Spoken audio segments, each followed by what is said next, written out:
Hello everyone. आज हम एक बहुत ही इम्पॉर्टेंट टॉपिक पर बात करने वाले हैं, नेशंस एंड नेशनलिज्म। ये टॉपिक पॉलिटिकल साइंस में बहुत फंडामेंटल है और पिछले 200 साल से दुनिया की पॉलिटिक्स को शेप कर रहा है।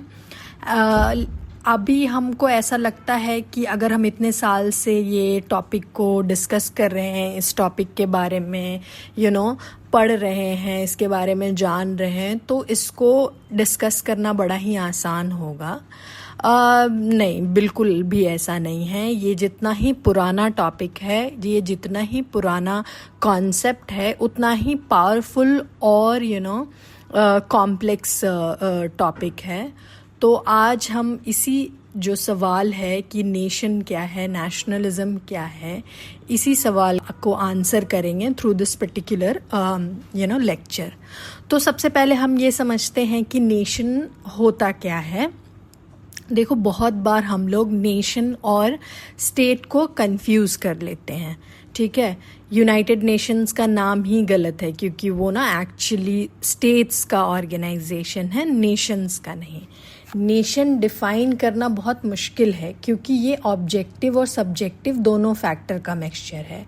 ऑब्जेक्टिव टर्म्स में देखा जाए तो नेशन एक कल्चरल एंटिटी है, एक ऐसी ग्रुप जिसमें लोग सेम लैंग्वेज बोलते हैं, सेम रिलीजन फॉलो करते हैं और उनका एक शेयर्ड पास्ट होता है। फॉर एग्जाम्पल, यूबेक में फ्रेंच स्पीकिंग यूबेकोइज की नेशनलिज्म लार्जली लैंग्वेज डिफरेंसेस पर बेस्ड है। कनाडा में ज़्यादातर लोग इंग्लिश बोलते हैं, लेकिन यूबेक में 85% फ्रैंकोफोन लोग हैं जो फ्रेंच को अपनी पहली लैंग्वेज मानते हैं। सिमिलरली, इंडिया में भी रिलीजियस डिवीजन से नेशनलिस्ट टेंशन पैदा होते हैं, जैसे सिख्स का खालिस्तान के लिए स्ट्रगल, या कश्मीर में मुस्लिम्स का पाकिस्तान में मर्ज होना, या फिर इंडिपेंडेंट स्टेट की मांग करना। लेकिन सिर्फ ऑब्जेक्टिव फैक्टर से नेशन को डिफाइन नहीं कर सकते हैं।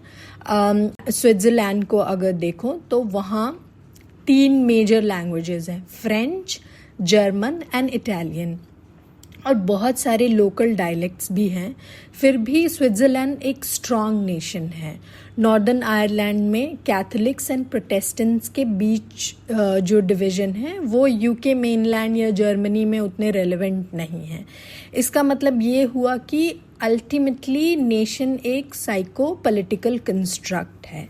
नेशन को एक्चुअली डिफाइन करते हैं उसके मेंबर्स। अगर एक ग्रुप खुद को नेशन मानता है तो वो नेशन है। नेशन एक डिस्टिंक्टिव पॉलिटिकल कम्युनिटी है। यही चीज़ नेशन को एथनिक ग्रुप से अलग करती है। एथनिक ग्रुप में भी कम्युनल आइडेंटिटी होती है और कल्चरल प्राइड भी होता है, लेकिन उसके पास कलेक्टिव पॉलिटिकल एस्पिरेशंस नहीं होते हैं। नेशन ट्रेडिशनली पॉलिटिकल इंडिपेंडेंस या स्टेटहुड चाहता है, या फिर कम से कम ऑटोनॉमी चाहता है किसी फेडरेशन या कन्फेडरेशन के अंदर। Cultural nation versus political nation 2 different perspective है। उस पे हम देखते हैं क्या होता है। अब यहाँ कॉम्प्लेक्सिटी और भी ज़्यादा बढ़ जाती है। नेशनलिज्म के अंदर 2 कंट्रास्टिंग कॉन्सेप्ट्स हैं नेशन को लेकर के। पहला कॉन्सेप्ट नेशन को प्राइमरीली एक कल्चरल कम्युनिटी के रूप में देखता है, और दूसरा जो है जो कि कॉन्सेप्ट नेशन को एसेंशियली एक पॉलिटिकल कम्युनिटी के रूप में देखता है और सिविल बॉन्ड्स और एलिजियंसेस को हाईलाइट करता है। पहला, जब हम कल्चरल कम्युनिटी के रूप में देखते हैं तो एथनिक टाइज और लॉयल्टीज़ को एम्फसाइज करते हैं। तो कल्चरल नेशनलिज्म को देखते हैं। कल्चरल नेशनलिज्म का concept late 18th century Germany से आया, जहां हर्डर और फिश्टे जैसे थिंकर थे। हर्डर के लिए हर नेशनल ग्रुप का इन्नेट कैरेक्टर अल्टीमेटली उसके नेचुरल इन्वायरमेंट, क्लाइमेट और फिज़िकल जियोग्राफी से डिटरमाइन होता है। उन्होंने लैंग्वेज पर बहुत एम्फेसिस किया है। उनका मानना था कि लैंग्वेज एक पीपल की डिस्टिंक्टिव ट्रेडिशन और हिस्टोरिकल मेमोरीज़ का एम्बॉडीमेंट है।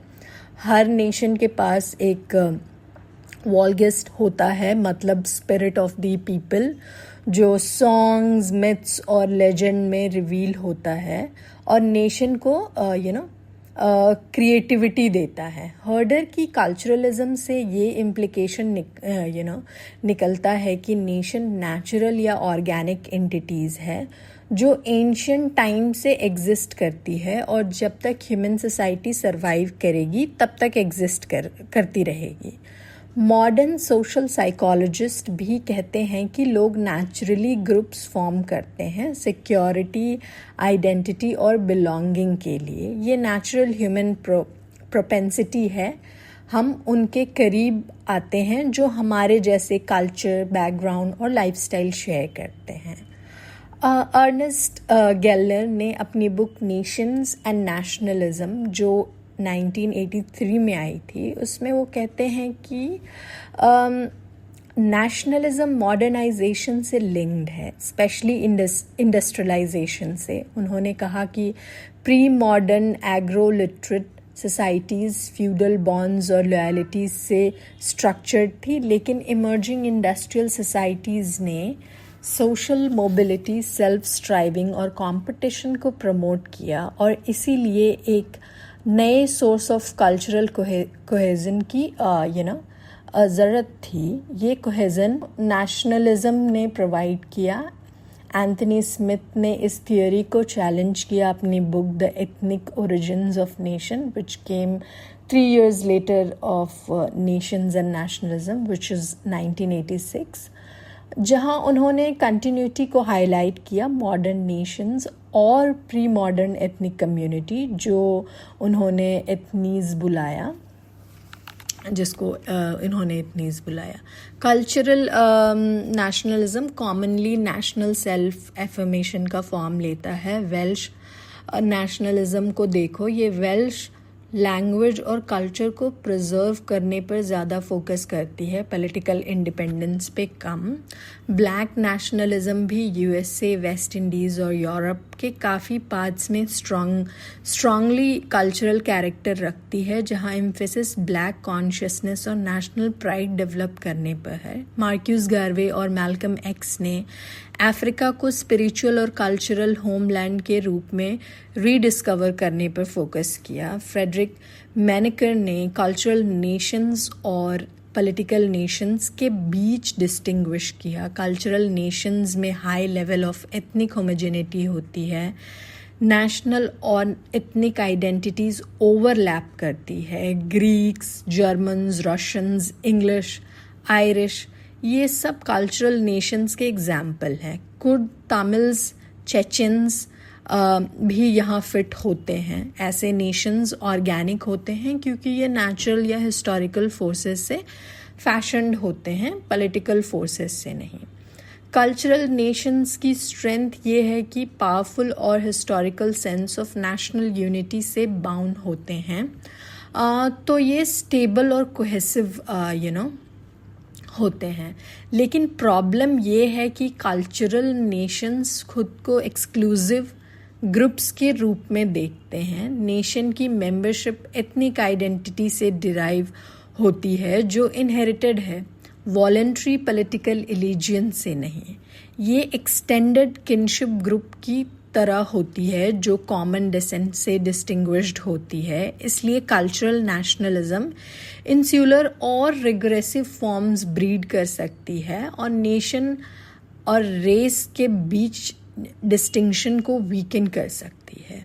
अब पॉलिटिकल नेशनलिज्म की बात करें तो पॉलिटिकल नेशनलिज्म में नेशन को एसेंशियली पॉलिटिकल एंटिटी के रूप में देखा जाता है, जहां सिविक लॉयल्टीज और पॉलिटिकल एलिजियंसेस इम्पॉर्टेंट हैं कल्चरल आइडेंटिटीज से ज़्यादा। नेशन एक ऐसा ग्रुप है जो प्राइमरीली शेयर्ड सिटीजनशिप से बाउंड है, चाहे उनकी कल्चरल, एथनिक और अदर लॉयल्टीज जो भी हो। ये व्यू रूसो की राइटिंग से ट्रेस किया जा सकता है, जिन्हें फादर ऑफ मॉडर्न नेशनलिज्म भी कहा जाता है। रूसो ने डायरेक्टली नेशन के क्वेश्चन को एड्रेस किया, लेकिन उनका पॉपुलर सोवरेनिटी पे स्ट्रेस जो जनरल विल के आइडिया में एक्सप्रेस हुआ, मतलब सोसाइटी का कॉमन गुड, यही वो सीट था जिसे फ्रेंच रेवोल्यूशन के टाइम पे नेशनलिस्ट डॉक्ट्रिन्स निकले। ठीक है, फ्रेंच रेवोल्यूशन में ये प्रिंसिपल रिफ्लेक्ट हुआ कि फ्रेंच पीपल अब सिटीजन्स हैं जिनके पास इनएलिएनेबल राइट्स और लिबर्टीज़ हैं। वो अब सिर्फ क्राउन के सब्जेक्ट्स नहीं हैं। सॉवरेन पावर्स अब फ्रेंच नेशन के पास था। फ्रेंच रेवोल्यूशन से जो नेशनलिज्म इमर्ज हुई उसने एक विजन एम्बॉडीड किया, एक पीपल या नेशन जो खुद को गवर्न करता है और ये लिबर्टी, इक्वालिटी, फ्रैटर्निटी के प्रिंसिपल से इनएक्सट्रिकेबली लिंक भी था। एरिक हॉब्सबॉर्न की बात अगर हम करें तो उन्होंने आर्ग्यू किया है कि नेशंस इन्वेंटेड ट्रेडिशंस हैं। Modern Nations long established ethnic communities से डेवलप नहीं हुई हैं, बल्कि हिस्टोरिकल कंटिन्यूटी और कल्चरल प्योरिटी में बिलीव एक मिथ है, और ये मिथ नेशनलिज्म ने खुद क्रिएट की है। इस व्यू में नेशनलिज्म नेशंस को क्रिएट करती है, ना कि नेशंस नेशनलिज्म को करती है। यहाँ पे नेशनलिज्म जो है वो नेशन को क्रिएट करती है, ना कि नेशंस नेशनलिज्म को क्रिएट करती है, ऐसा एरिक हॉब्सबॉम का मानना है। Wide spread consciousness of nationhood 19th century के एंड तक डेवलप नहीं हुई, जब नेशनल एंथम्स, नेशनल फ्लैग्स और प्राइमरी एजुकेशन के एक्सटेंशन से इसको फैशन किया गया। बेनेडिक्ट एंडरसन की बात करें तो बेनेडिक्ट एंडरसन ने मॉडर्न नेशन को इमेजिन कम्युनिटी के रूप में पोर्ट्रे किया। नेशंस मेंटल इमेज के रूप में ज़्यादा एग्जिस्ट करती है rather than genuine communities. Nation के अंदर इंडिविजुअल सिर्फ एक tiny proportion of those people हैं जो मिलते हैं जिनके साथ उनका सपोजिडली नेशनल आइडेंटिटी शेयर है। अगर नेशंस एग्जिस्ट करती है तो वो इमेजिन्ड आर्टिफिसेस के रूप में है, जो एजुकेशन, मैस मीडिया और पॉलिटिकल सोशलाइजेशन के प्रोसेस के थ्रू कंस्ट्रक्ट हुई है। अगर पॉलिटिकल नेशन की कुछ क्लासिक एग्जांपल्स देखें तो यूएस, यूके, फ्रांस, ये सारी चीज़ें हैं। यूके, ये सारी कंट्रीज़ हैं। यूके एक्चुअली 4 कल्चरल नेशन का यूनियन है, इंग्लिश, स्कॉटिश, वेल्श और ये northern Irish. British national identity political factors पर बेस्ड है, जैसे क्राउन के लिए कॉमन एलिजियंस, वेस्टमिनिस्टर पार्लियामेंट के लिए रेस्पेक्ट और ब्रिटिश पीपल के हिस्टोरिक राइट्स और लिबर्टीज़ में बिलीव। यूएसए एक लैंड ऑफ इमिग्रेंट्स है जिसका डिस्टिंक्टिवली मल्टी एथनिक और मल्टी कल्चरल कैरेक्टर है। अमेरिकन नेशनहुड कॉन्शियसली डेवलप किया गया है एजुकेशन सिस्टम के थ्रू और कॉमन वैल्यूज़ के लिए रिस्पेक्ट कल्टिवेट करके, जो डिक्लेरेशन ऑफ इंडिपेंडेंस और यूएस कॉन्स्टिट्यूशन में आउटलाइंड है। पॉलिटिकल नेशंस की थियरी ये है कि ये voluntary acceptance of common principles और गोल्स पर फाउंडेड है, एग्जिस्टिंग कल्चरल आइडेंटिटी के ऑपोजिट। कहते हैं कि ऐसे सोसाइटीज़ में जो नेशनलिज्म डेवलप होती है वो टिपिकली टॉलरेंट और डेमोक्रेटिक होती है, क्योंकि अगर नेशन प्राइमरीली एक पॉलिटिकल एंटिटी है तो ये इंक्लूसिव ग्रुप हैं। Membership, language, religion, ethnic criteria से रेस्ट्रिक्टेड नहीं है। यूएसए को मेल्टिंग पॉट नेशन कहा जाता है और न्यू साउथ अफ्रीका को रेनबो सोसाइटी कहा जाता है। लेकिन पॉलिटिकल नेशंस में वीकनेसेस भी होती हैं। ये ऑर्गेनिक यूनिटी और sense of historical rootedness experience नहीं कर पाते हैं जो कल्चरल नेशंस में होती हैं। यही रीज़न हो सकता है कि यूके में specifically British nationalism relatively weak है स्कॉटिश और वेल्श नेशनलिज्म के कंपैरिजन में, और लिटिल इंग्लैंडर नेशनलिज्म के कंपैरिजन में भी।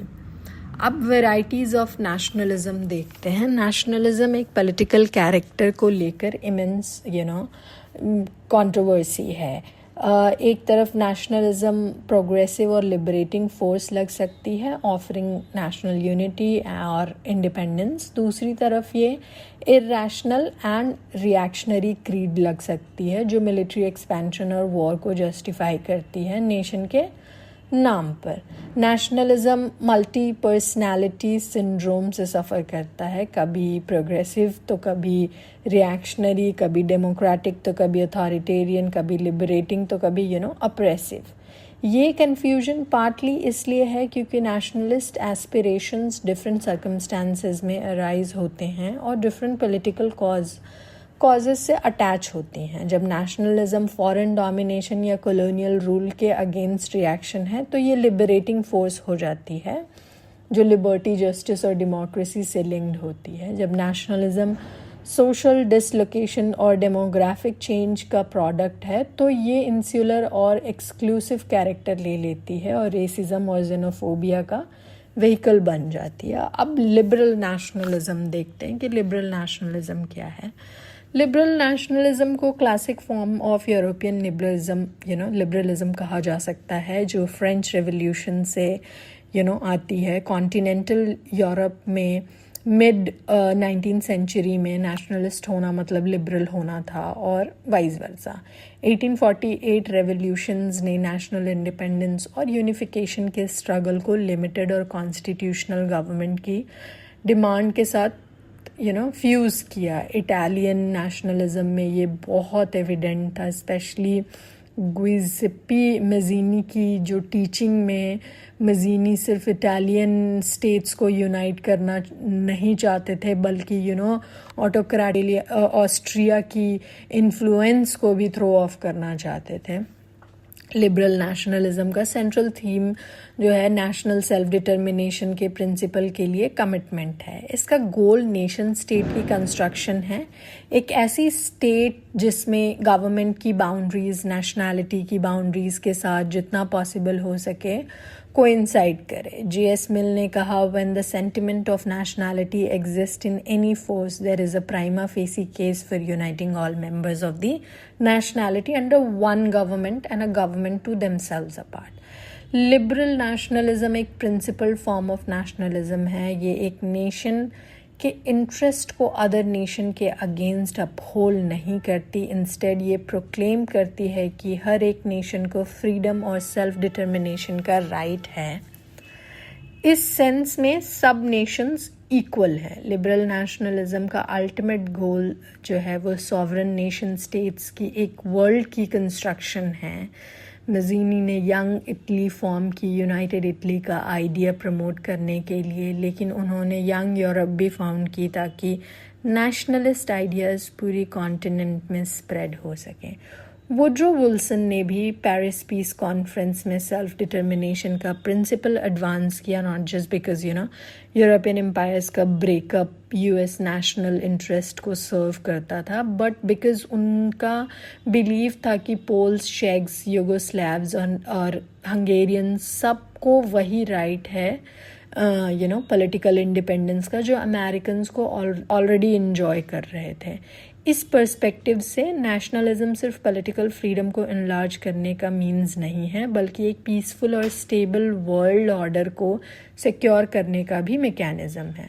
विल्सन का बिलीव था कि world war one older order का कंसिक्वेंस था जो ऑटोक्रेटिक और मिलिट्रिस्टिक एम्पायर से डोमिनेटेड था, लेकिन democratic nation state essentially peaceful होते क्योंकि इनमें कल्चर और पॉलिटिकल यूनिटी होती है, तो इन्हें वॉर वेज करने या अदर नेशन को सब्जुगेट करने का इंसेंटिव नहीं होता है। इस लाइट में नेशनलिज्म डिस्ट्रस्ट, सस्पेशन और राइवलरी का सोर्स नहीं है, बल्कि ये एक ऐसा फोर्स है जो हर नेशन के अंदर यूनिटी और नेशंस के बीच ब्रदरहुड प्रमोट कर सकता है। लेकिन लिबरलिज्म एक सेंस में नेशन से बियॉन्ड भी देखती है। पहला रीज़न ये है कि इंडिविजुअलिज्म के लिए कमिटमेंट का मतलब है सब human being, race, creed, social background, nationality, regardless of all these things equal moral worth के हैं। लिबरलिज्म यूनिवर्सलिज्म को सब्सक्राइब करती है, ये एक्सेप्ट करती है कि इंडिविजुअल्स एवरीवेयर सेम स्टेटस और एंटाइटलमेंट रखते हैं। ये कॉमनली ह्यूमन राइट्स के नोशन में एक्सप्रेस होता है। इंडिविजुअल को नेशन से अब सेट कर लिबरल्स नेशनल सॉवरेनिटी को वायलेट करने का बेसिस स्टैब्लिश करते हैं, स्पेशली ह्यूमैनिटेरियन इंटरवेंशन के थ्रू। दूसरा रीज़न ये है कि लिबरल्स को डर है कि सॉवरेन नेशन स्टेट की world international state of nature में डीजेनरेट हो सकती है, जैसे अनलिमिटेड फ्रीडम इंडिविजुअल को अब्यूज़ और इंस्लेव करने के लिए अलाउ करती है। नेशनल सॉवरेनिटी एक्सपेंशनिज्म और कन्क्वेस्ट का क्लोक बन सकती है। इसीलिए लिबरल्स इंटरनेशनल लॉ के सिस्टम को स्टैब्लिश करने के कैंपेन में फोरफ्रंट में रहे हैं, जो सुप्रा नेशनल बॉडीज़ जैसे league of Nations, United Nations और यूरोपियन यूनियन से सुपरवाइज्ड हों। लिबरल नेशनलिज्म की क्रिटिसिज्म दो कैटेगरीज में फॉल करती है। पहली कैटेगरी में लिबरल नेशनलिस्ट को नाइव और रोमांटिक कहा जाता है।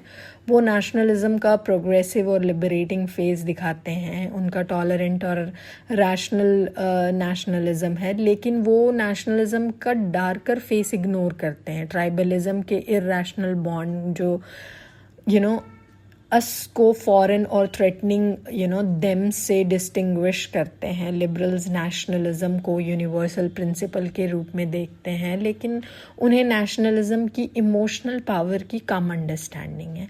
दूसरी क्रिटिसिज्म ये है कि लिबरल नेशनलिज्म का गोल, नेशन स्टेट्स की वर्ल्ड जो है उनका गोल, वो फंडामेंटली मिसगाइडेड हो सकता है। विल्सोनियन नेशनलिज्म की मिस्टेक ये थी कि ये अस्यूम किया कि नेशंस कन्वीनियंट और डिस्क्रीट जियोग्राफिकल एरियाज में रहते हैं और स्टेट्स को उन एरियाज के साथ कोइंसाइड करने के लिए कंस्ट्रक्ट किया जा सकता है। प्रैक्टिस में सभी सो कॉल्ड नेशन स्टेट्स में कई लिंग्विस्टिक, रिलीजियस, एथनिक और रीजनल ग्रुप्स हैं। फॉर्मर यूगोस्लाविया ने ये क्लियरली डेमोन्स्ट्रेट किया कि वर्सेले पीस मेकर्स ने इसको लैंड ऑफ द स्लैव्स के रूप में देखा था, लेकिन एक्चुअली ये एथनिक कम्युनिटीज़, रिलीजन्स, लैंग्वेज और डिफरिंग हिस्ट्रीज का पैचवर्क था। अब कंसर्वेटिव नेशनलिज्म देखते हैं। लिबरल नेशनलिज्म तो देख लिया, अब कंसर्वेटिव नेशनलिज्म देखते हैं। तो कंसर्वेटिव नेशनलिज्म लिबरल नेशनलिज्म से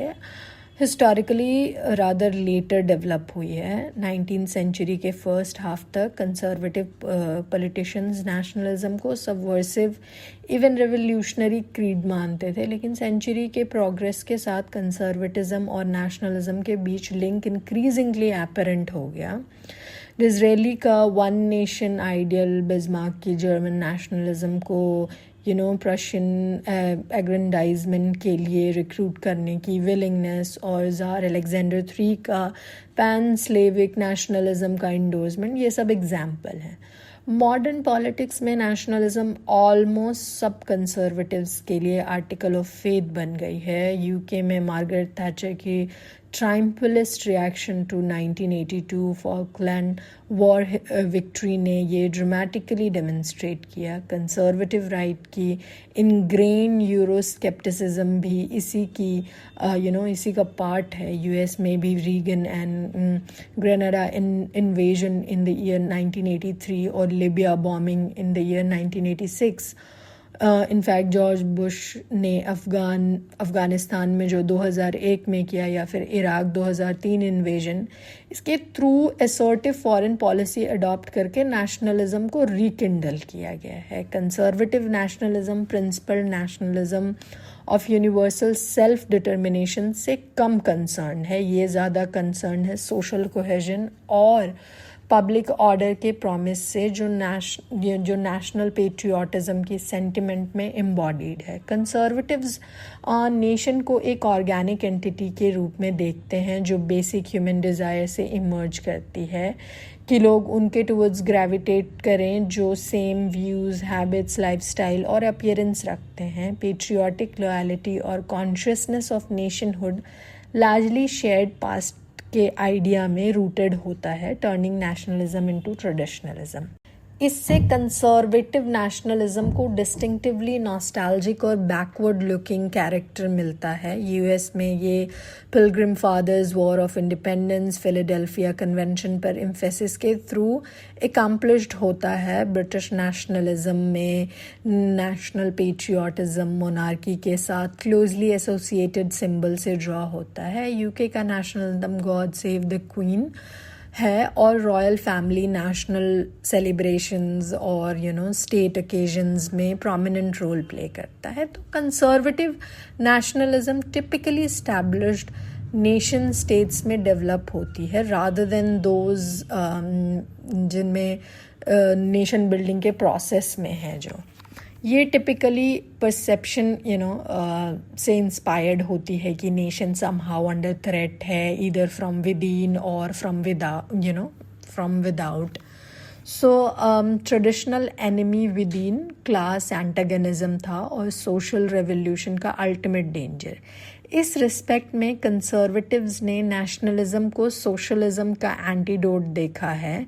जब पेट्रियाटिक लॉयल्टीज क्लास सॉलिडारिटी से स्ट्रॉन्गर होती है तो वर्किंग क्लास इफेक्टिवली नेशन में इंटीग्रेट हो जाता है। एनिमीज विदाउट जो नेशनल आइडेंटिटी को थ्रेटन करते हैं उनमें इमिग्रेशन और सुप्रानेशनलिज्म शामिल है। इस व्यू में इमिग्रेशन थ्रेट पोज करती है क्योंकि ये स्टैब्लिश्ड नेशनल कल्चर और एथनिक आइडेंटिटी को वीकन करती है, देयरबाय हॉस्टिलिटी और कॉन्फ्लिक्ट प्रोवोक करती है।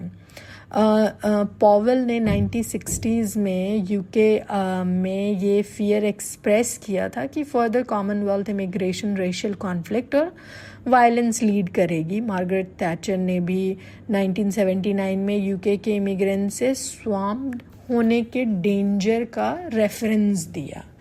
सो एंटी इमिग्रेशन कैंपेन जो British National Party, Le Pen's National Front in France, Austrian Freedom Party and Danish People's Party wage करती हैं, ये सब कंसर्वेटिव नेशनलिज्म से इंस्पिरेशन लेती है। नेशनल आइडेंटिटी और सिक्योरिटी और बिलोंगिंग का सोर्स सुप्रा नेशनल बॉडीज़ की ग्रोथ और कल्चर के ग्लोबलाइजेशन से भी थ्रेटेंड है। यूके और अदर ईयू मेंबर स्टेट्स में सिंगल यूरोपियन करेंसी के लिए रेजिस्टेंस सिर्फ इकोनॉमिक सॉवरेनिटी के लॉस के कंसर्न से नहीं, बल्कि ये बिलीव भी है कि national currency distinctive national identity को मेंटेन करने के लिए वाइटल है।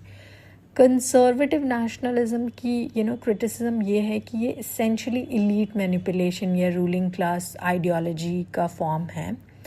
इस पर्सपेक्टिव से नेशन पॉलिटिकल लीडर्स और रूलिंग एलीट ने इन्वेंट की है कंसेंट मैन्युफैक्चर करने और पॉलिटिकल पैसिविटी इंजीनियर करने के लिए।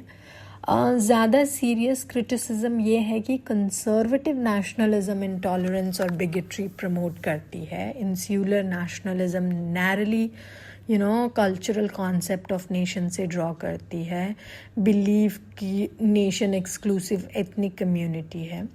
ये इमिग्रेंट्स या फॉरेनर के इन जनरल को थ्रेट के रूप में पिट्रे कर सकते हैं और रेशियलिज्म और जेनोफोबिया प्रमोट या फिर इसको लेजिटिमाइज कर देते हैं।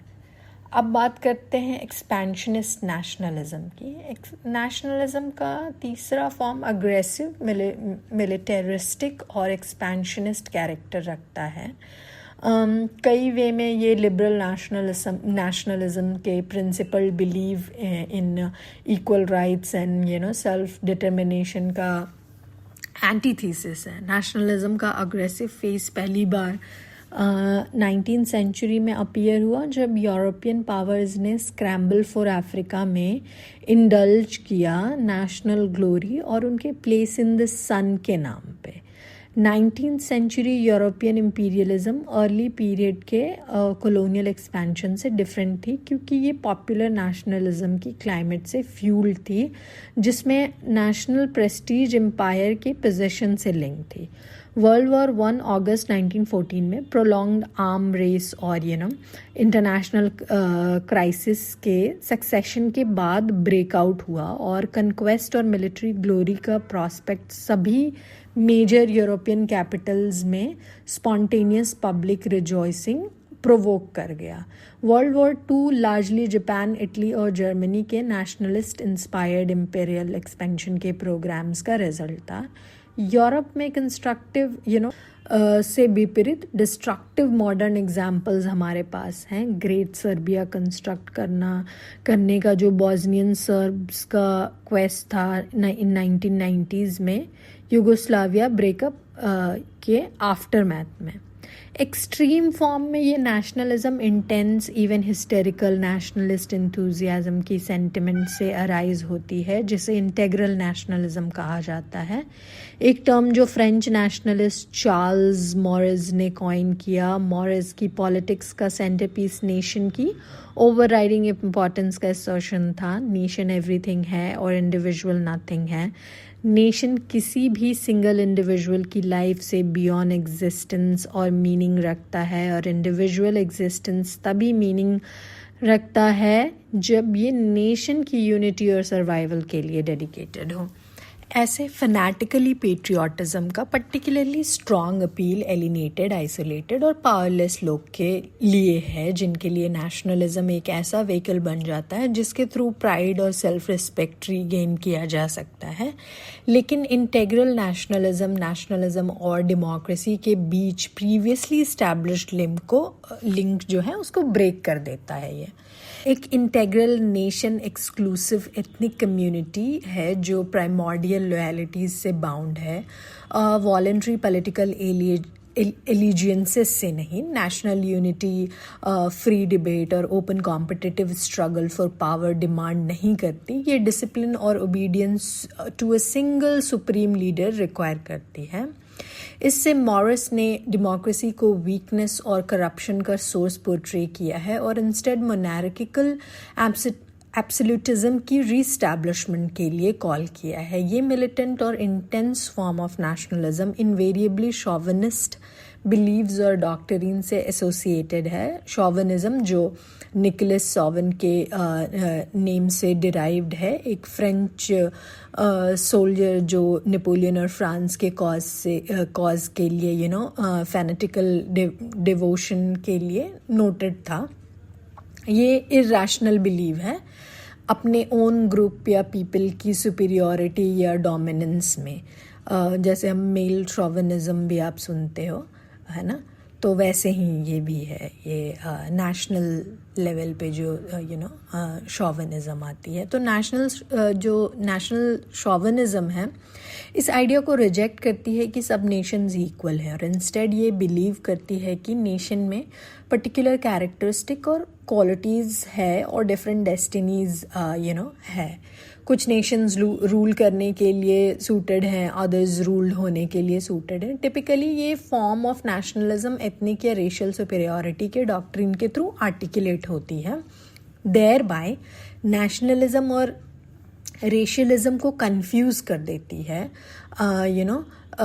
इस तरीके से कि हम नेशनलिज्म और रेशियलिज्म दोनों को हम मिक्स कर देते हैं। शॉविनिस्ट का ओन नेशन यूनिक और स्पेशल देखा जाता है, किसी वे में chosen people. Okay, early German nationalist जैसे कि फिशे या फिर जहाँ के लिए सिर्फ जर्मन्स ही ट्रू वोक ऑर्गेनिक पीपल थे, उन्होंने ही ब्लड प्योरिटी मेंटेन की थी और अपनी लैंग्वेज के कंटामिनेशन को अवॉइड की थी। मॉरिस के लिए फ्रांस एक अनइक्वल्ड मार्वल था, सभी क्रिश्चियंस और क्लासिकल वर्च्यूज़ की रिपोजिटरी। लेकिन इस टाइप ऑफ नेशनलिज्म में नो लेस इम्पॉर्टेंट है अनदर नेशन या रेस। एक तरह से आप समझिए कि रेस का इमेज एज अ थ्रेट या एनिमी बना दिया जाता है। एनिमी के फेस में नेशन टुगेदर ड्रॉ होती है और अपनी ओन आइडेंटिटी और इम्पोर्टेंस का इंटेंसिफाइड सेंस गेन करती है, अचीविंग नेगेटिव इंटीग्रेशन का तरीका। शॉविनिस्ट नेशनलिज्म देम और अस के बीच क्लियर डिस्टिंक्शन स्टैब्लिश करती है। एक देम होना चाहिए डिराइड या हेट करने के लिए, ताकि सेंस ऑफ अस फोर्ज हो सके। World is divided on this line. Usually racial categorise किया जाता है लोगों को रेसेस के बीच में, सो रेशियल कैटेगरीज बना के उसको एज अ मीन्स यूज़ करके वर्ल्ड को डिवाइड किया जाता है कि इन ग्रुप और आउट ग्रुप में, कि ये जो ग्रुप है वो अस है, जो दूसरा ग्रुप है वो देम है। तो आउट ग्रुप स्केप गोट का काम करती है इन ग्रुप की सभी मिसफॉर्चुन्स और फ्रस्ट्रेशंस के लिए।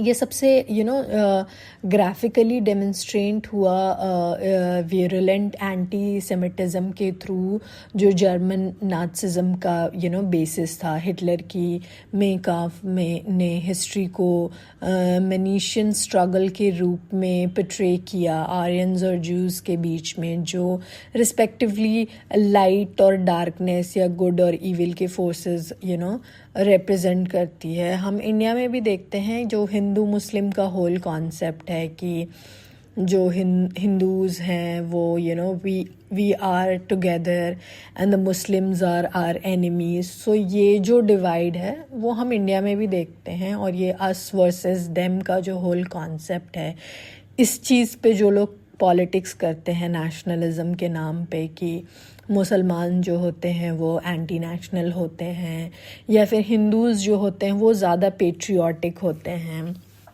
तो ये चीज़ हमने इंडिया में भी हमको देखने को मिली है कि अगर हमें अपनी सुपीरियॉरिटी, अगर एक पर्टिकुलर पार्टी को, या फिर इस तरीके से देखा जाए कि एक पर्टिकुलर थॉट प्रोसेस के लोगों को अगर हम देखें कि वो अपने आप को किस तरीके से डिफाइन करते हैं, तो वो अस वर्सेस देम के टर्मिनोलॉजी में डिफाइन करते हैं। वो खुद को कभी डिफाइन कर ही नहीं सकते हैं without the them, and here the them is obviously Muslims of India.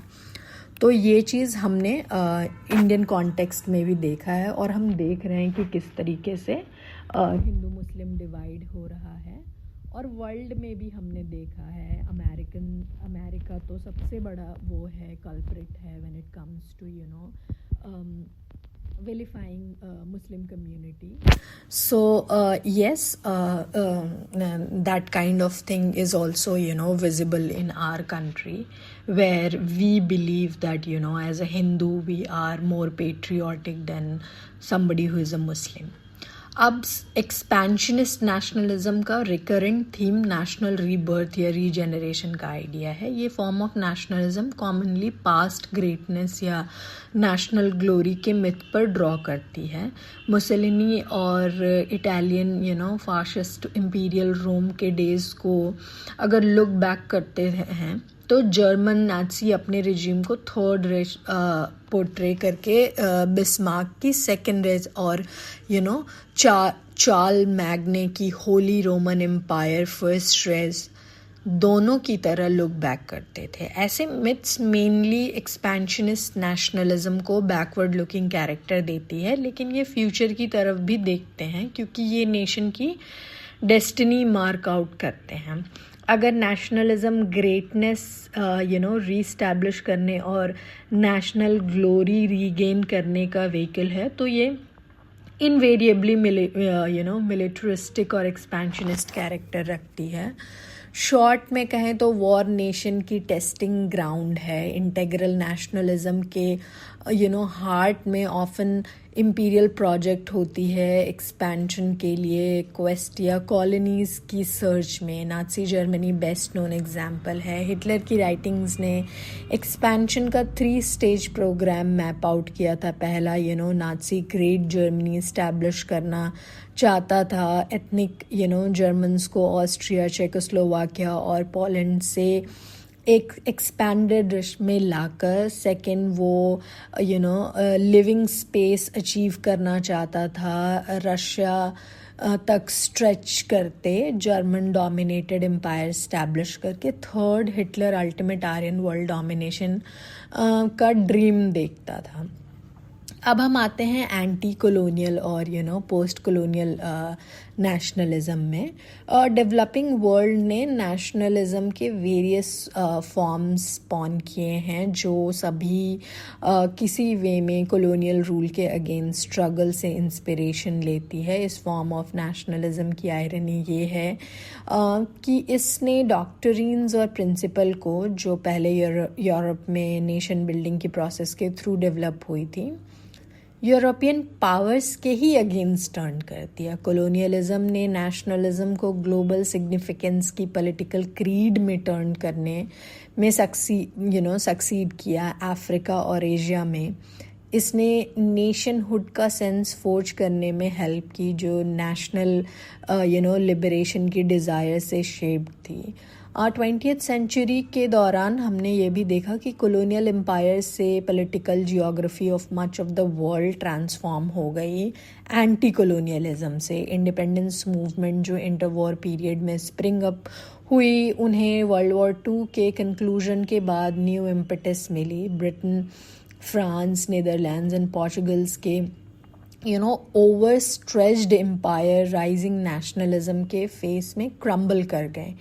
India को वर्ल्ड वॉर II के टाइम पे इंडिपेंडेंस प्रॉमिस किया गया था, जो इवेंचुअली 1947 में गारंटीड हुई। चाइना ने जेन्युइन यूनिटी और इंडिपेंडेंस सिर्फ 1941 कम्युनिस्ट रेवोल्यूशन के बाद अचीव की। Occupying Japanese against 8 year war fight करने के बाद। इंडोनेशिया की रिपब्लिक 1949 में नीदरलैंड्स के अगेंस्ट 3 ईयर वॉर के बाद प्रोक्लेम हुई। मिलिट्री अपराइजिंग ने फ्रेंच को वियतनाम से 1954 में विड्रॉ करने पर फोर्स किया।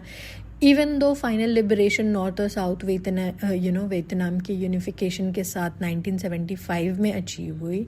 यूएसए के अगेंस्ट 14 और ईयर्स के वॉर के बाद सारी चीज़ें हुई। अगर हम साउथ ईस्ट एशिया में नेशनलिस्ट स्ट्रगल्स ने अफ्रीका में सिमिलर मूवमेंट को इंस्पायर किया, जहाँ लिबरेशन मूवमेंट इमर्ज हुई। लीडर्स जैसे बहुत सारे लीडर्स हमारे पास आए, चाहे वो Nkrumah if in Ghana, doctor Azikiwe in Nigeria, Julius Nyerere in Tanzania.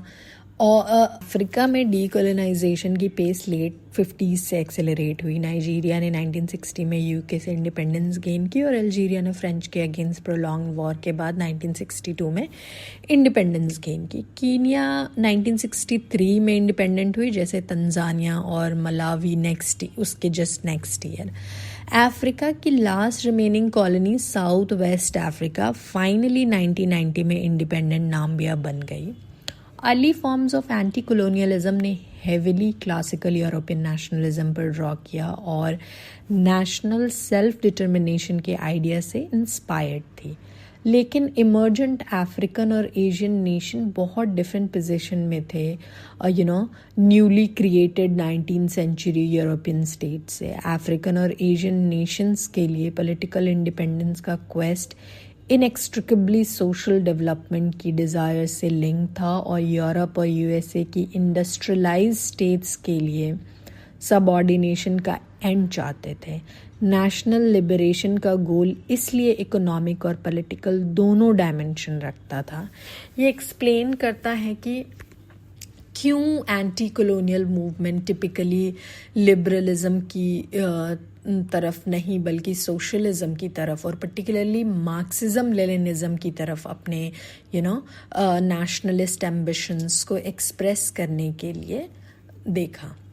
Surface पे नेशनलिज्म और सोशलिज्म इनकम्पैटिबल पॉलिटिकल क्रीड्स लगते हैं. सोशलिस्ट ट्रेडिशनली इंटरनेशनलिज्म प्रीच करते थे क्योंकि वो ह्यूमैनिटी को सिंगल एंटिटी के रूप में रिगार्ड करते थे. मार्क्सिस्ट पर्टिकुलरली ये स्ट्रेस करते थे कि क्लास सॉलिडारिटी के बॉन्ड्स नेशनैलिटी के टाइज से स्ट्रॉन्गर और जेन्युइन हैं, या जैसे मार्क्स ने कम्युनिस्ट मैनिफेस्टो में कहा, working man have no country.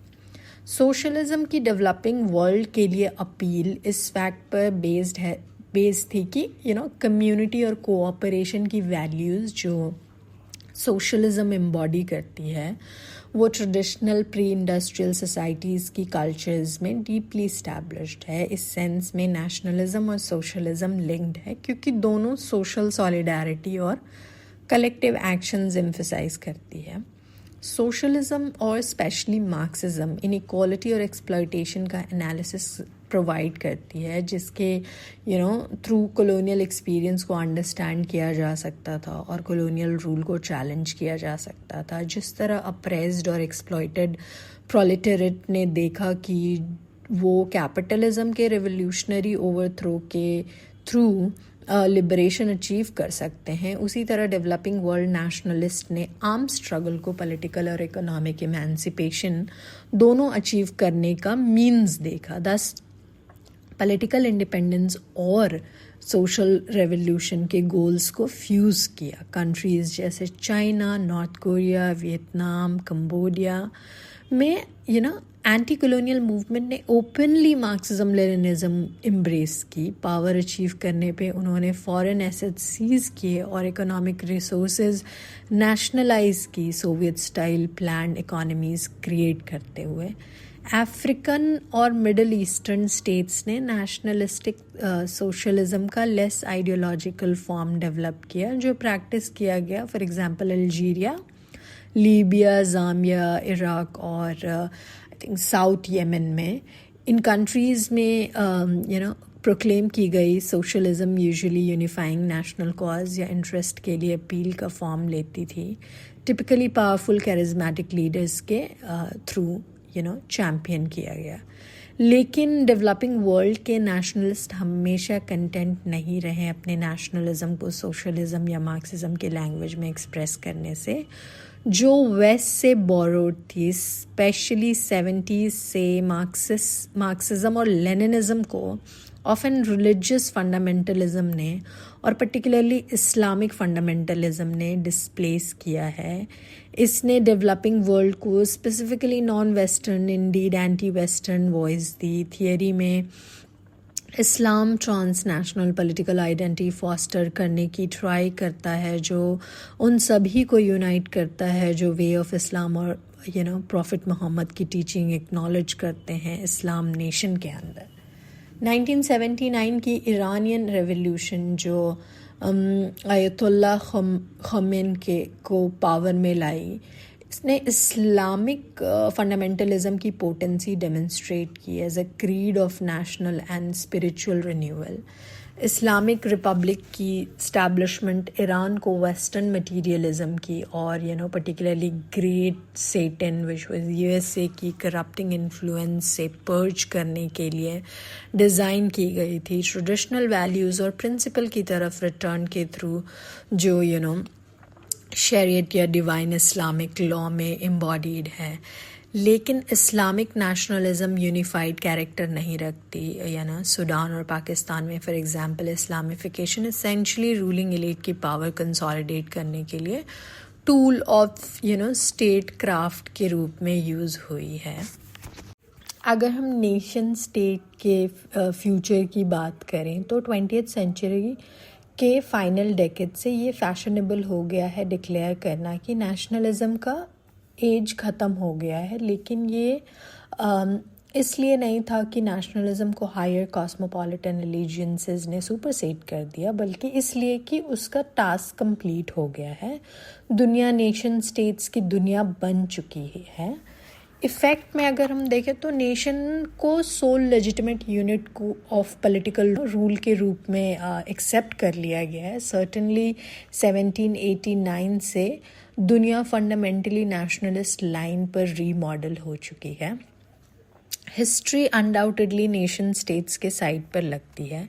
20th century के 3 major geopolitical upheavals, world war 1, world war 2 and eastern Europe में कम्युनिज्म का कोलैप्स, हर एक ने नेशन को पॉलिटिकल ऑर्गेनाइजेशन का प्रिंसिपल के रूप में कंसिडरेबल इम्पेटस दिया है। 1991 से यूरोप में अकेले कम से कम 22 न्यू स्टेट्स बने हैं और उन सभी ने क्लेम किया है कि वो नेशन स्टेट्स हैं। ये सारे जो 22 न्यू नेशन स्टेट्स हैं वो जो हैं उसमें से 15 यूएसएसआर के डिसइंटीग्रेशन का रिजल्ट है। नेशन स्टेट की ग्रेट स्ट्रेंथ ये है कि ये कल्चरल कोहेजन और पॉलिटिकल यूनिटी दोनों का प्रॉस्पेक्ट ऑफर करती है। जब एक ऐसे लोग जो कॉमन कल्चरल या फिर एथनिक आइडेंटिटी शेयर करते हैं उन्हें सेल्फ गवर्नमेंट का राइट मिलता है, तो कम्युनिटी और सिटीजनशिप को इंसाइट करती है।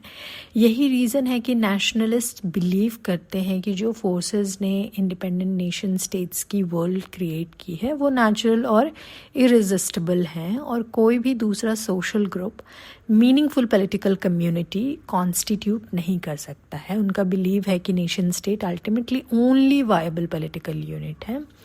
इस व्यू का इम्प्लिकेशन ये है कि for instance supra national bodies जैसे यूरोपियन यूनियन कभी भी नेशनल गवर्नमेंट्स की कैपेसिटी राइवल नहीं कर पाएगी लेजिटिमेसी स्टैब्लिश करने और पॉपुलर एलिजियंस कमांड करने में। इसलिए क्लियर लिमिट्स प्लेस किए जाने चाहिए यूरोपियन इंटीग्रेशन की प्रोसेस पर, क्योंकि लोग जो डिफरेंट लैंग्वेजेस, कल्चर्स और हिस्ट्रीज रखते हैं वो कभी अपने आप को यूनाइटेड पॉलिटिकल कम्युनिटी के मेंबर के रूप में नहीं सोच। अब हम बात करते हैं कि कुछ एक ऐसे इम्पॉर्टेंट एस्पेक्ट की जिसको हम इंटरनल प्रेशर्स या फिर कॉन्ट्रीफ्यूगल फोर्सेस भी कहते हैं। नेवरदलेस जब नेशन स्टेट का जो प्रिंसिपल अपने वाइडेस्ट सपोर्ट पर पहुंच चुका है, तब दूसरी बहुत सारी पावरफुल फोर्सेस इमर्ज हुई है जो नेशन स्टेट को रिडंडेंट बनाने की कैपेसिटी रखती है या फिर उसको थ्रेटन करती है।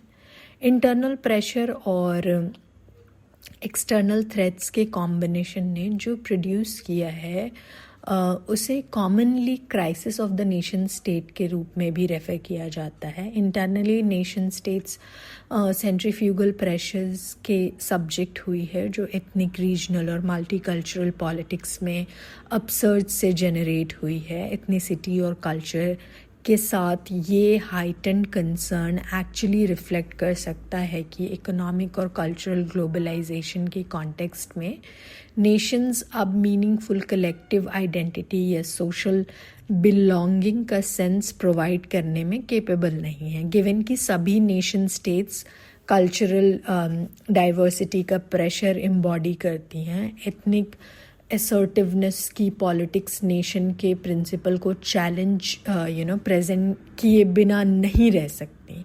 कुछ लोग सजेस्ट करते हैं कि नेशनलिज्म मल्टीकल्चरलिज्म से रिप्लेस होने की प्रोसेस में है। नेशंस के अनलाइक एथनिक, रीजनल या कल्चरल ग्रुप्स अपने आप में वायबल पॉलिटिकल एंटिटीज़ नहीं हैं और इसलिए उन्होंने कभी कभी फेडरलिज्म और कन्फेडरलिज्म के फॉर्म की तरफ देखा है जो पॉलिटिकल नेशनलिज्म का ऑल्टरनेटिव प्रोवाइड करें।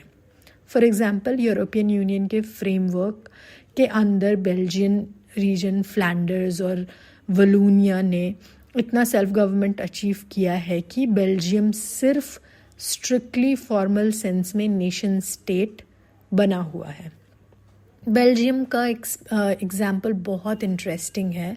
फ्लेमिश डच स्पीकिंग और वैलोन फ्रेंच स्पीकिंग कम्युनिटीज़ के बीच हिस्टोरिकल टेंशन है 60s से। बेल्जियम ने प्रोग्रेसिव डेवोल्यूशन की प्रोसेस एक्सपीरियंस की है जिसमें लिंग्विस्टिक कम्युनिटीज़ को ज़्यादा पावर्स ट्रांसफ़र हुई है। आज बेल्जियम एक फेडरल स्टेट है जहां रीजन्स को एक्सटेंसिव ऑटोनमी है एजुकेशन, कल्चर और इकोनॉमिक पॉलिसी जैसे एरियाज़ में। Belgian national identity relatively weak है और कई लोग आर्ग्यू करते हैं कि बेल्जियम एक फेल्ड नेशन स्टेट का एग्जाम्पल है या फिर एक पोस्ट नेशनल पॉलिटिकल एंटिटी का। इसी तरह स्पेन में भी कैटलोनिया या बैस्क्यू कंट्री में स्ट्रॉन्ग रीजनल आइडेंटिटीज़ है जो स्पेनिश नेशनल आइडेंटिटी को चैलेंज करती है। कैटालोनिया ने 2017 में इंडिपेंडेंस रेफरेंडम कंडक्ट करने की कोशिश की थी जो स्पेनिश गवर्नमेंट ने अनकॉन्स्टिट्यूशनल डिक्लेयर किया था। ये एग्जाम्पल डेमोन्स्ट्रेट करता है कि स्टैब्लिश्ड नेशन स्टेट्स भी इंटरनल सेंट्रीफ्यूगल फोर्सेस से इम्यून नहीं है। स्कॉटलैंड का केस भी इंस्ट्रक्टिव है। 2014 में स्कॉटिश इंडिपेंडेंस रेफरेंडम हुआ था जिसमें 55% ने यूके के साथ रहने के लिए वोट किया था और 45% ने इंडिपेंडेंस के लिए। लेकिन ब्रेग्जिट के बाद जो इंग्लैंड और वॉल्स ने मेजॉरिटी से सपोर्ट किया लेकिन स्कॉटलैंड ने अपोज किया। उसके बाद स्कॉटिश नेशनलिज्म फिर से रिसर्जेंट हो गई। Scottish national party consistently argue करती है कि स्कॉटलैंड को अनदर इंडिपेंडेंस रेफरेंडम का राइट है क्योंकि सर्कमस्टेंसेस फंडामेंटली चेंज हो गए हैं।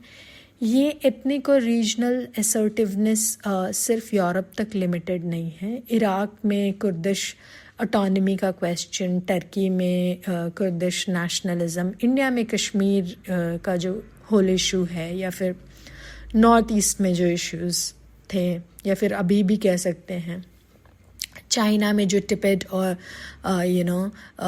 शिंगजियांग की सिचुएशन है, म्यांमार में रोहिंग्या क्राइसिस, ये सब एग्जाम्पल हैं कि कैसे एथनिक और religious minorities established nation states के अंदर चैलेंज पोज करती है।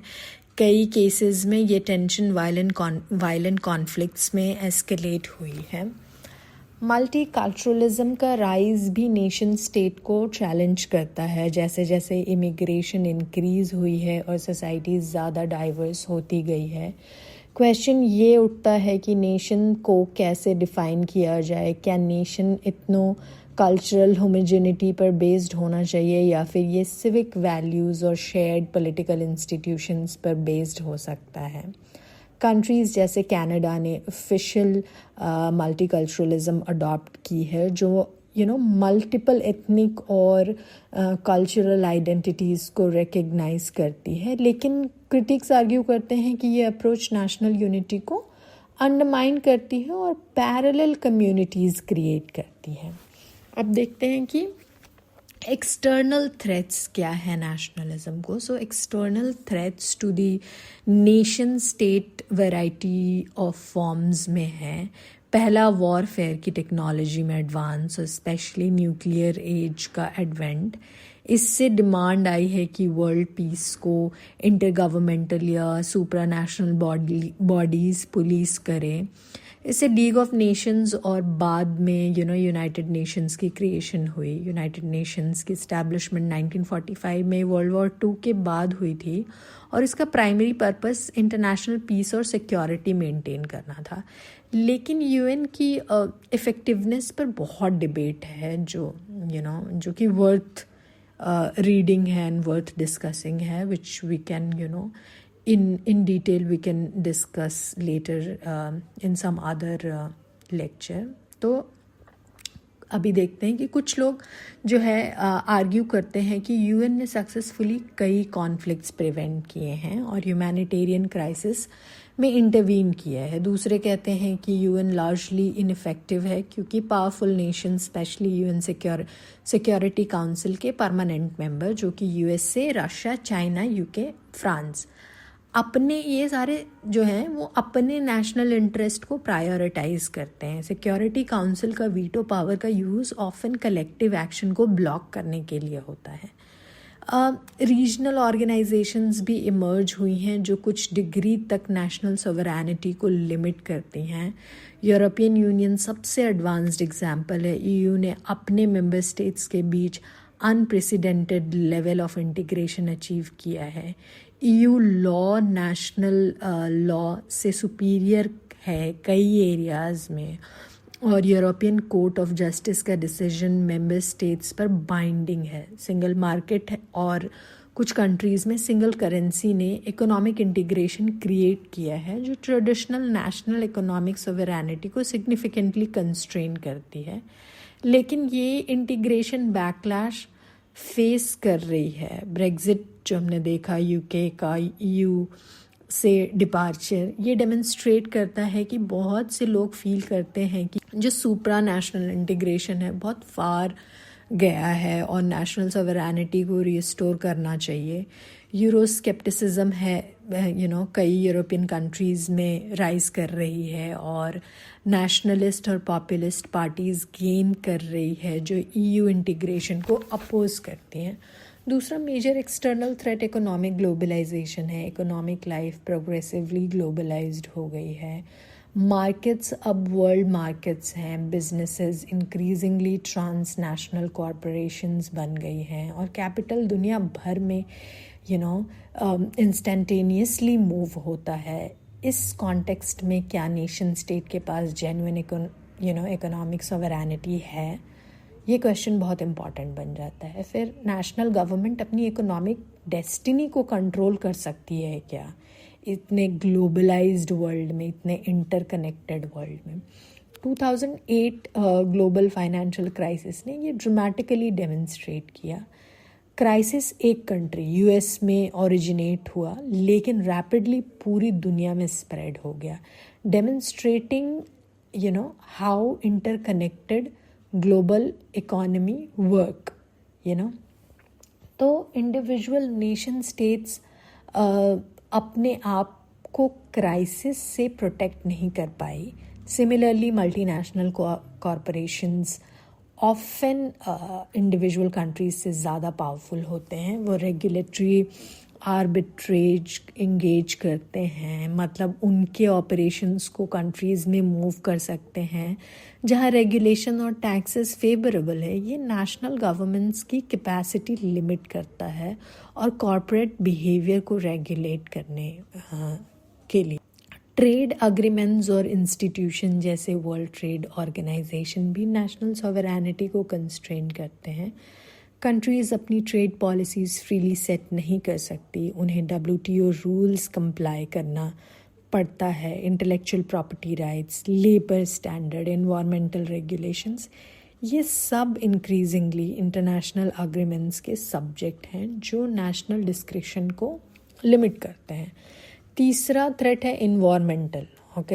नेशन स्टेट्स नेचुरल एनवायरनमेंट की एनिमी हो सकती है और ग्लोबल इकोलॉजी इकोलॉजिकल बैलेंस के लिए थ्रेट हो सकती है। नेशंस प्राइमरीली अपने स्ट्रेटेजिक और इकोनॉमिक इंटरेस्ट के साथ कंसर्न है और ज़्यादातर अपने एक्शंस के इकोलॉजिकल कॉन्सिक्वेंसेस को लिटिल अटेंशन देता है। 1986 में यूक्रेन में जो शर्नोबिल न्यूक्लियर एक्सीडेंट ने इस फॉली को डेमोन्स्ट्रेट किया, जिसने नॉर्दर्न यूरोप में न्यूक्लियर रेडिएशन का वेव रिलीज़ किया जो यूरोप में 50 इयर्स के दौरान एस्टिमेटेड 2000 कैंसर रिलेटेड डेथ जिसने कॉज करे हैं। क्लाइमेट चेंज अब सबसे प्रेसिंग ग्लोबल इन्वायरमेंटल चैलेंज है और ये फंडामेंटली नेशन स्टेट सिस्टम्स को चैलेंज करता है। ग्रीन हाउस गैस एमिशन किसी एक कंट्री तक लिमिटेड नहीं है, वो ग्लोबल एटमॉस्फेयर में कंट्रीब्यूट करते हैं। क्लाइमेट चेंज के इफ़ेक्ट्स भी ग्लोबल हैं, rising sea levels, extreme weather events, agricultural disruption, लेकिन एक्शन प्राइमरीली नेशन लेवल पर होता है। कंट्रीज़ अपनी शॉर्ट टर्म इकोनॉमिक इंटरेस्ट को प्रायोरिटाइज कर सकती है long term global environmental health पर। पेरिस एग्रीमेंट 2015 में एक अटेम्प्ट था इंटरनेशनल कोऑपरेशन क्रिएट करने की क्लाइमेट चेंज एड्रेस करने के लिए, लेकिन अग्रीमेंट की इफ़ेक्टिवनेस लिमिटेड है क्योंकि ये नॉन बाइंडिंग है और कंट्रीज़ अपने नेशनली डिटरमिन्ड कॉन्ट्रीब्यूशंस खुद सेट करते हैं। मोरओवर यूएसए ने ट्रम्प एडमिनिस्ट्रेशन के अंडर पेरिस एग्रीमेंट से विड्रॉ कर लिया था, दो बाइडेन एडमिनिस्ट्रेशन ने रीजॉइन किया, डेमोन्स्ट्रेटिंग कि नेशनल पॉलिटिक्स क्लाइमेट एक्शन को अंडरमाइन करती है। तो जब इतने बड़े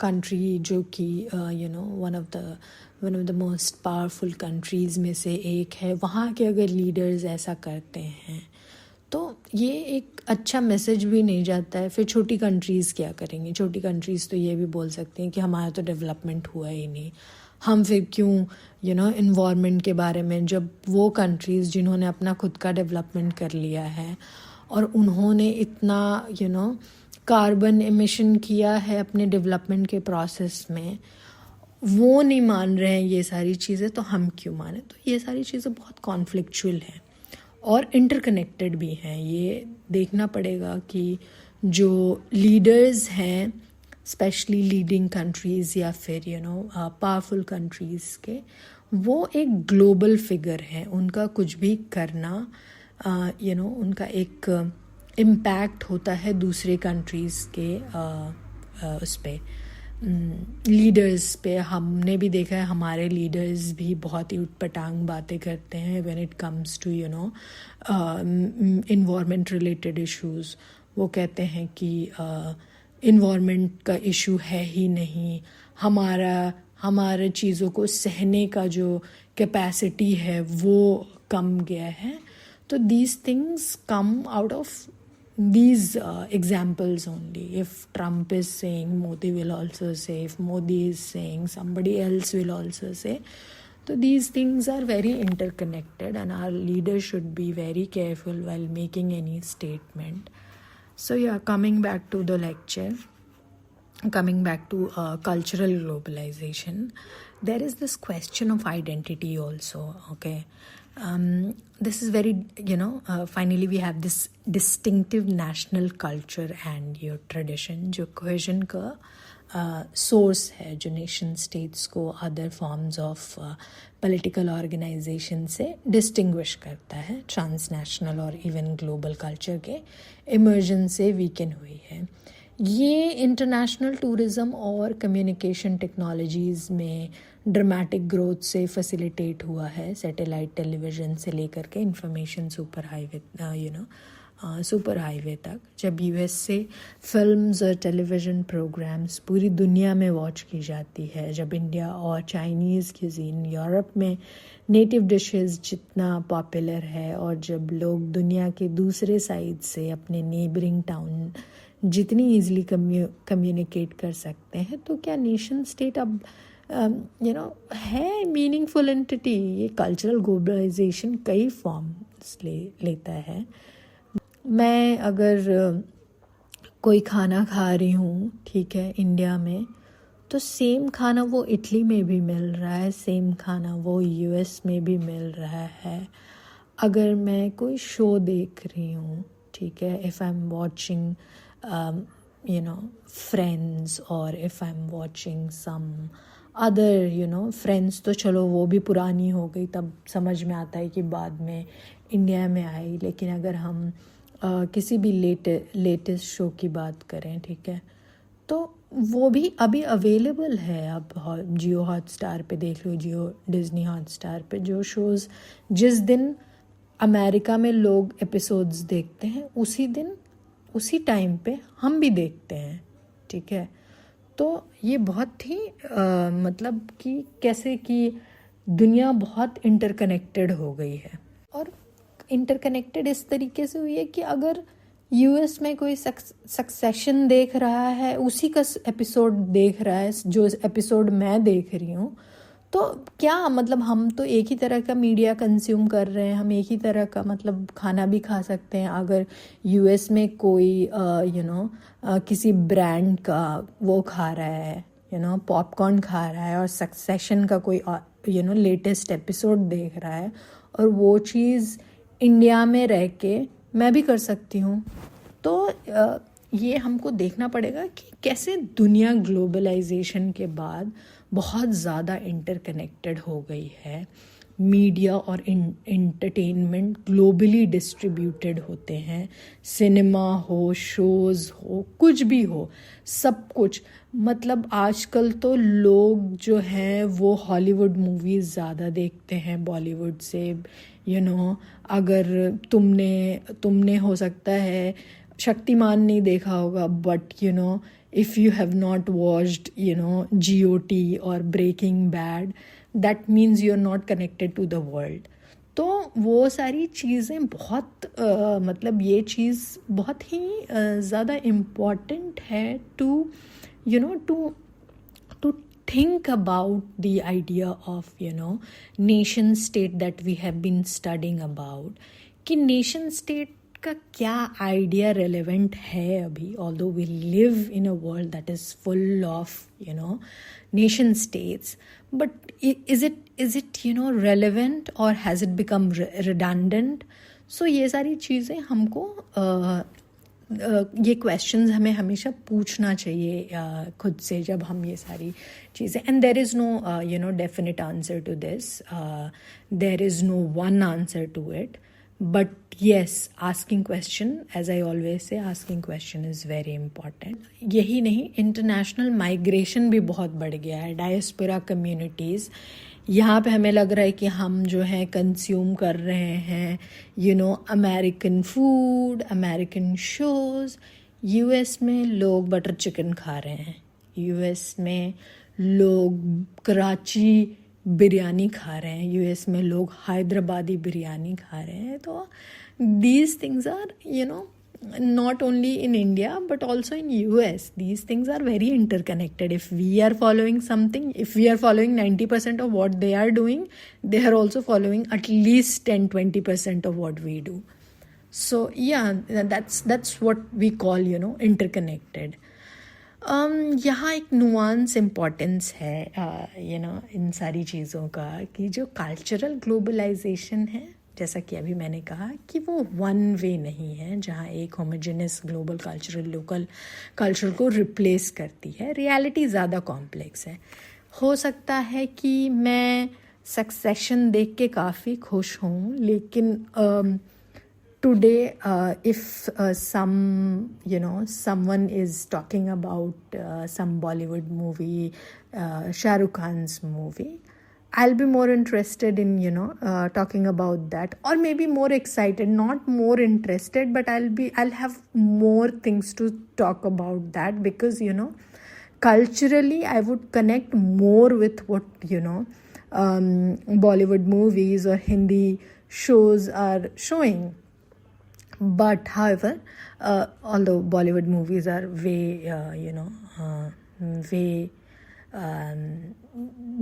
away from the reality that we face, but yeah, what I'm trying to say, that I am not saying that there is no impact of that, but I'm also saying that there is a cultural sensitivity. Sometimes I don't get jokes when I watch a movie. I am not being able to understand the jokes, although everybody laughs in the cinema just to be cool, but sometimes I don't get it, because they have a very they're cracking jokes in a very culturally sensitive manner, and which I'm not aware of. I have never lived in US. I've never I am not someone from US, so how would I know that? So that is there. तो more over ये है कि चीज़ें थोड़ी complex है, और उस चीज़ को हमें थोड़ा समझना पड़ेगा कि किस तरह से, कि कभी कल्चरल ग्लोबलाइजेशन बैकलैश भी प्रोड्यूस कर सकती है। जैसे लोग फील करते हैं कि उनकी डिस्टिंक्टिव कल्चरल आइडेंटिटी है वो थ्रेटेंड है, वो ज़्यादा स्ट्रांगली नेशनल या लोकल आइडेंटिटी असर्ट कर सकते हैं। ये पार्शली एक्सप्लेन कर सकते हैं कि रिसेंट ईयर में नेशनलिज्म का रिसर्जन को कई कंट्रीज़ में देखा गया। जैसे हमारे कंट्री में हम क्या देख रहे हैं कि अचानक से लोग एक दूसरे को चुप कराने के लिए नेशनलिस्ट और एंटी नेशनलिस्ट बोलने लगे हैं। तो कहीं ना कहीं उस चीज़ में ये भी आ गया है कि अरे इतना ग्लोबलाइजेशन का इतना इम्पैक्ट है, specially people who have very traditional thought process, वो हमेशा अगर किसी को देख रहे हैं, किसी बच्चे को, कि वो बहुत अमेरिकनाइज्ड हो रहा है, जबकि I am not saying that Americanised होना कोई बहुत अच्छी चीज़ है, बट अगर वो ग्लोबल इन्फ्लुएंस में आ रहा है तो हमेशा ये तर्क दिया जाता है किसी न किसी से कि स्वदेशी चीज़ें करो, ये करो, वो करो. It might be coming from a good place, but you have to be very careful where is it coming from, because not always it comes from a good place. Sometimes it also comes from a sense of insecurity, and that insecurity might trigger some of the things in the homeland. Because if you are saying that some of your people who are criticizing government, or who are being critical of the lifestyle that they are living in the country, and if you label them as anti-national, or if you label them something that is a foreign element, there will be a lot of